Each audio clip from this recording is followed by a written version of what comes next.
ছিলেন। আরবের ভিতরে বন্ধুরা আমার একজন শেখ ছিলেন, শেখ ওয়াহান। বন্ধুরা আমার এই লোকটা যখন মারা গেল, এই লোকটাকে বন্ধুরা আমার তাকে তার দেশের কবরস্থানের ভিতরে কবরস্থ করা হলো। লম্বা টাইম পর তার বন্ধুরা আমার ফ্যামিলির ভিতরে আরো একজন মহিলা মানুষের মৃত্যু হলো।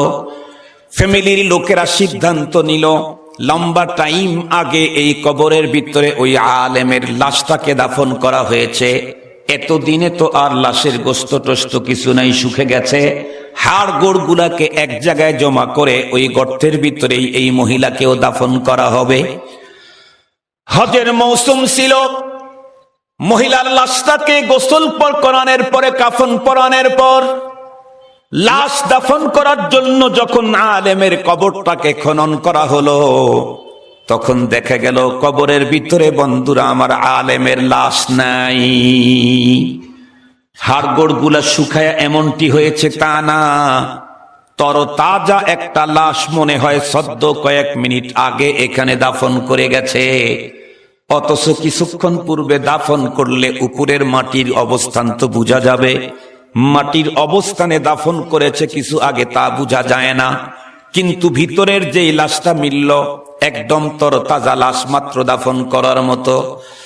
এক পর্যায়ে লাশের বন্ধুরা আমার কাপড় যখন খোলা হলো, দেখা গেল লাশটা তো বন্ধুরা আমার পুরুষের লাশ না, এটা একটা নারীর লাশ। এরপরেও উপস্থিত যারা ছিলেন তারা বুঝতে পারলেন এটা কোনো আরব্য মানুষের লাশ হতে পারে না। কারণ দেখবেন আল্লাহ রব্বুল আলামিন এক এক দেশের ভিতরে মানুষের চেহারা এক এক রকম দিয়েছেন। মালয়েশিয়া দেখলেই বুঝায় মালাই, আর যদি আফ্রিকানদেরকে ফাঁকের থেকে দেখেন তাও বুঝবেন যে এটা আফ্রিকা। নাইজেরিয়াদেরকে কাছে যাওয়া দরকার নাই, হাঁটার সিস্টেম দেখলেই বুঝবেন যে এটা নাইজেরিয়া। ঠিক বললাম না ভাই? ঠিক বললাম? শুধু বাঙালি হলো একেবারে ভেজিটেবল।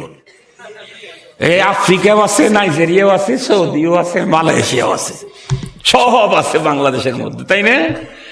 অন্য অন্য দেশে দেখবেন এক প্রায় সেম সেম সেম সেম দেখতে, প্রায় একই রকমের, বিশেষ করে কালারের দিক থেকে, রঙের দিক থেকে, কাঠিন ফিটনেসের দিক থেকে একই রকম দেখা যায়। এই মেয়েটার চেহারার দিকে তাকায় বুঝতে এটা কোনো আরব্য মানুষ না। হইচই পড়ে গেল, হজের মৌসুম। এমন খবর যদি ছড়ে তাহলে তো, এখন যদি ছড়ে তাহলে আব্দুল বাসেত খান হুজুরের ওয়াজ যা হইছে হইছে, আগামী বছর আবার শুনবো, আগে দেখে আসি ওইটা। ঠিক বললাম না? ঠিক বললাম?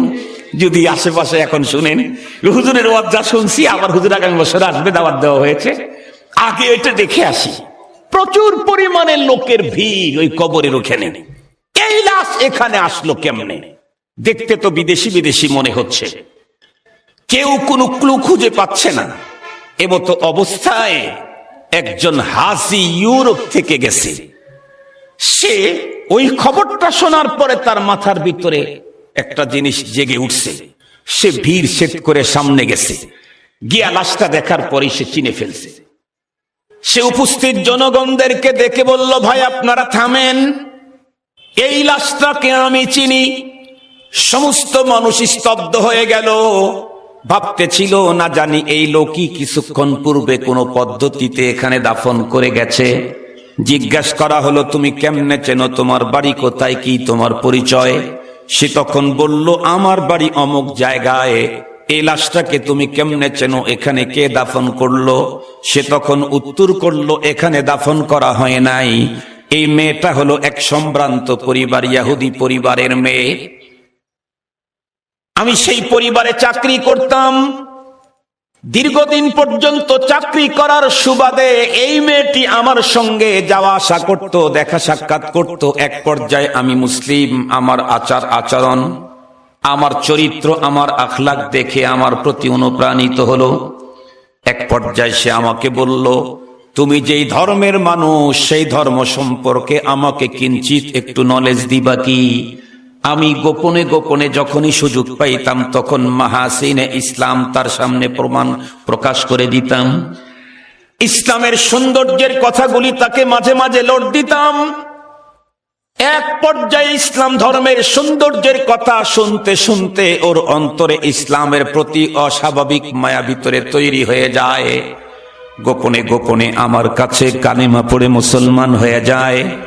এরপরে সে ইসলামের প্রতি এতটাই বেশি অনুরাগী হয়, সে ইসলাম গ্রহণ করেছে সেই কথাটা সে ওপেন করতে চায়, কিন্তু আমি তার হাতে পায়ে ধরে বলি, দেখো অত্যন্ত প্রভাবশালী পরিবার তোমার যদি জানতে পারে আমার মাধ্যমে তুমি মুসলিম হয়েছো, তাহলে আমাকে কতল করে দিবে। এই জন্য আমার জীবন রক্ষার জন্য তুমি তোমার ইসলামের কথাটাকে গোপনে রাখো। এভাব করতে করতে একদিন, 2 দিন, মাস, বৎসর চলতে চলতে একদিন হঠাৎ করে আকস্মিক এক রোগে আক্রান্ত হয়ে মেয়েটি যখন মারা গেল, ওদের আপনজন যেই পরিমাণে ব্যথিত হলো তার চাইতে বেশি ব্যথা আমার অন্তরে। কারণ এই মেয়েটিকে আমি কালেমা পড়াইলাম, কিন্তু ইসলামের পদ্ধতিতে গোসল করায়া, কাফন পরায়া দাফন দেওয়ার সিস্টেম, যোগ্যতা, সাহস তো আমার নাই। এই কারণে আমার অন্তরের ভিতরে ওর জন্য আগুন জ্বলে, কিন্তু প্রকাশ করার কোনো সুযোগ নেই। এক পর্যায়ে ওরা ওদের পদ্ধতিতে, ওদের ইহুদিদের কবরস্থানে নিয়ে ওদের পদ্ধতিতে এক জায়গায় গর্তের ভিতরে লুকায়া দিল। আমি চোখের পানি ছেড়ে মেয়েটাকে বিদায় দিলাম। মেয়েটি যখন চলে গেল দুনিয়ার থেকে, আমি আর ওই বাসায় থাকলাম না, অন্য জায়গায় গেলাম। আল্লাহ পাক আমাকে কাজের ভিতরে বরকত দিতে দিতে আমি এখন অনেক টাকার মালিক। আল্লাহ পাক আমাকে হজ ব্রতকল পালন করার সুযোগ দান করেছেন। এসেছি যখন শুনেছি এমন একজন বিদেশি মেয়ে পাওয়া যাচ্ছে, তখন আমার মস্তিষ্কের ভিতরে ওই মেয়েটার কথাই জাগ্রত হয়েছে। তাই আমি এখানে আসলাম। এখন আমি দেখতেছি সত্যি তো এটাই তো সেই মেয়ে, যেই মেয়ের অন্তরের ভিতরে ঈমানি সৌন্দর্যের আগুন ভিতরে জ্বলতেছিল, কিন্তু প্রকাশ করতে দেই নাই। সমস্ত উলামায়ে কেরাম মক্কাতুল মুকাররমার তখন ডেকে বলল, এই মেয়েটির লাশ ইহুদিদের দেশ থেকে মক্কাতুল মুকাররমা স্থানান্তরিত হওয়ার কারণ তো বুঝে এসেছে। কারণ তার ঈমান, ইসলাম আর পয়গম্বরের প্রতি মুহাব্বত আর ভালোবাসার কারণে ওকে যেখানে দাফন করা হোক, রব্বুল আলামিন ওর লাশটাকে ওর আপন জনের কাছে পৌঁছায়া দিয়েছেন। ও যাদেরকে মুহাব্বত করে, আলমার উমা মান আহাব্বা, আলমার উমা মান আহাব্বা, যাদেরকে মুহাব্বত করে, যার প্রেমে পড়েছে তার কাছেই তারে পৌঁছায় দেওয়া হয়েছে। এখন প্রশ্ন হলো, এই আলেমের লাশ গেল কোথায়? মুসলমান ভাইরা আমার সকলে মিলে তখন এই লোকটাকে বলল, ভাই তুমি তো তোমার দেশে যাবে বলে, হ্যাঁ দেখো তো এই মেয়েকে যে গর্তের ভিতরে ঢুকানো হয়েছিল, ওই গর্তের ভিতরে এই মেয়ে আমাদের আলেমের লাশ পাওয়া যায় নাকি? দেখতে এমন চেহারা, এমন নাক, এমন মুখ, এমন চেহারা, বন্ধুরা আমার কেমন দেখা যায়, দাড়িগুলি এমন। আল্লাহর বান্দা হজ কমপ্লিট করে দেশে চলে আসছে।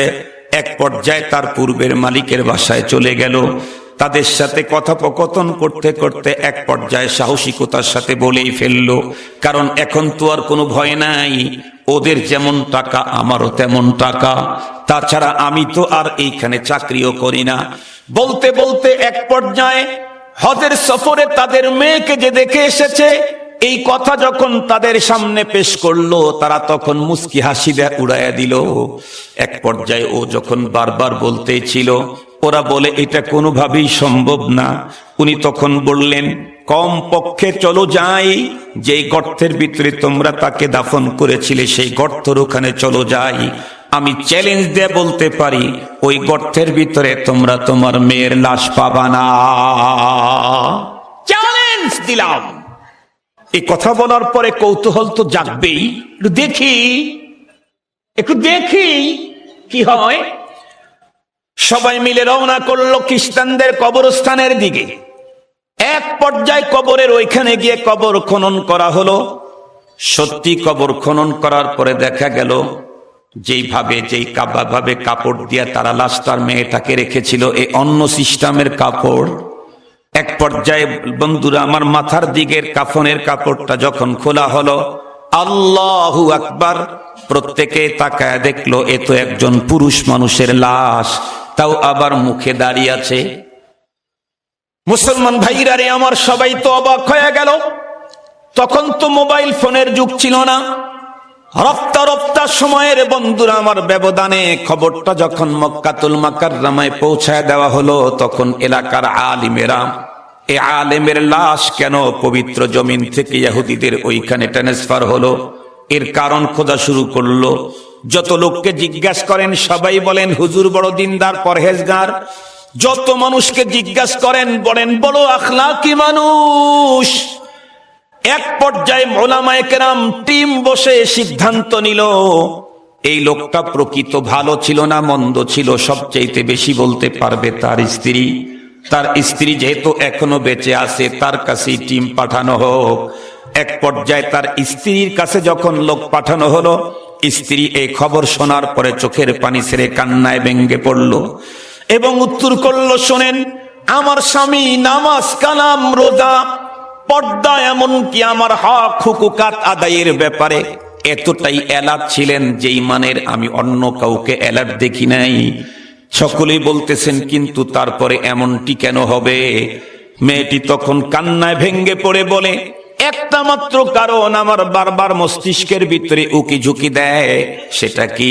বলে আমার স্বামী আমার সঙ্গে বিশেষ সাক্ষাতে মিলিত হওয়ার পর মুজামাতের পরে শীতের দিনে যখন গোসল করতে ঢুকতেন, গোসল করতেন বটে কিন্তু প্রত্যেক দিন এ কথা বলতেন, আমার কাছে ইসলামের এই পদ্ধতিটা চয়েস হয় না, আমার কাছে খ্রিস্টানদের পদ্ধতিটাই ভালো লাগে, তাদের ধর্মে মুজামাতের পরে গোসলের প্রয়োজনীয়তা নাই।